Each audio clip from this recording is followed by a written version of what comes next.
नमस्कार दोस्तों, मैं डॉक्टर विजय सिंह आप सभी का अपने चैनल में स्वागत करता हूं। दोस्तों, आज का जो चर्चा का विषय है वो है कॉन्स्टिपेशन या कब्ज। तो आज हम ये समझेंगे कि कब्ज होता क्या है, कब्ज के क्या क्या कारण होते हैं और कब्ज में इस्तेमाल होने वाली दवाइयाँ।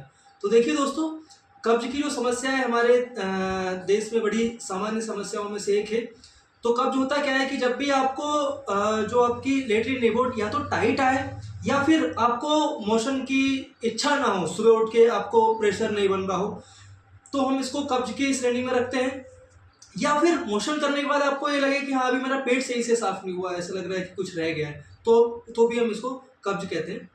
तो दोस्तों, अगर कब्ज के कारण की बात की जाए तो इसके बहुत सारे कारण हैं। तो जो सबसे प्रमुख कारण है वो आज की जो दिनचर्या है हमारी, जो आज का हमारा खान पीन है, जिसमें हम बाहर का खाना ज़्यादा खाते हैं, जिसमें रफेज नहीं होता, फाइबर से जो डाइट है उसमें फाइबर की कमी होती है।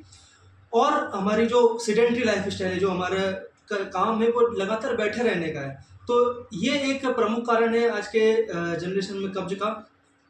और जो इसके कारण है वो ये है कि आपकी जो आंतों का मूवमेंट है वो सही से नहीं हो पा रहा है, या फिर आंतों में जो सिक्रीशंस हो रहे हैं वो सही से नहीं है, या फिर आपको कोई और डिसऑर्डर्स है शरीर में, जैसे आपको थायराइड है तो भी आपको कब्ज की समस्या हो सकती है। तो देखिए दोस्तों, कब्ज के और भी बहुत सारे कारण हैं। तो सही कारण समझने के लिए आप अपने डॉक्टर से मिलिए, सही कब्ज का कारण समझिए और उसके हिसाब से आप इलाज लीजिए। अब हम अगर होम्योपैथी दवाइयों के बारे में बात करें तो हम कब्ज की दवाइयों को दो भागों में पहले विभाजित करेंगे। पहले वो सारी दवाइयाँ जिसको सुबह उठने के बाद प्रेशर नहीं बनता, इच्छा नहीं होती लेटरिन जाने की, और वो दवाइयाँ जिनको प्रेशर तो बनता है लेकिन और किसी वजह से वो कब्ज है, तो वो दवाइयाँ जिनको प्रेशर नहीं बनता, अर्ज नहीं होती स्टूल की, उनमें से सबसे प्रमुख दवाइयों में से एल्यूमिना, ब्रायनिया, सैनिकुला, ओपियम। एल्यूमिना का जो स्टूल है वो सॉफ्ट है, टाइट लेटरिन नहीं आती उसको, लेकिन तब भी उसको डिजायर नहीं है, तो हम फिर एल्यूमिना का सिलेक्शन करेंगे। ओपियम का सिलेक्शन तब करेंगे जब स्टूल टाइट हो और साथ में दर्द हो रहा हो लेटरिन की जगह पे, तो हम ओपियम का सिलेक्शन करते हैं। पेट में भी दर्द हो सकता है तो भी हम ओपियम का सिलेक्शन कर सकते हैं। ब्रायनिया का जो स्टूल है वो टाइट स्टूल है, वन पार्ट में आता है और ऐसा लगता है कि बिल्कुल जल गया है, बिल्कुल जलन हो रही है।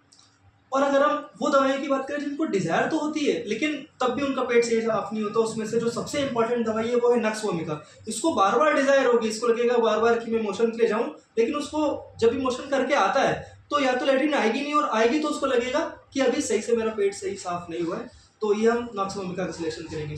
और जो दवाई है वो है प्लम्बम। इसको भी डिजायर नहीं होती लेकिन इसका जो स्टूल है वो हार्ड है, टाइट स्टूल है, तो हम प्लम्बम का सिलेक्शन करते हैं। इसमें पेट में दर्द भी आपको देखने को मिल सकता है।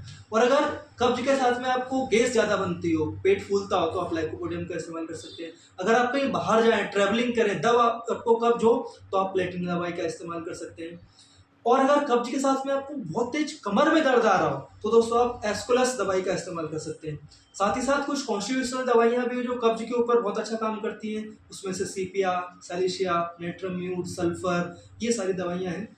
तो दोस्तों, दवाइयों का सिलेक्शन आपके लक्षणों के आधार पर होता है होम्योपैथी में, तो आप अपने डॉक्टर से मिलिए और एक सही दवाई का चुनाव करवा के अपने कब्ज की समस्या को हमेशा के लिए ठीक कीजिए। नमस्कार, धन्यवाद।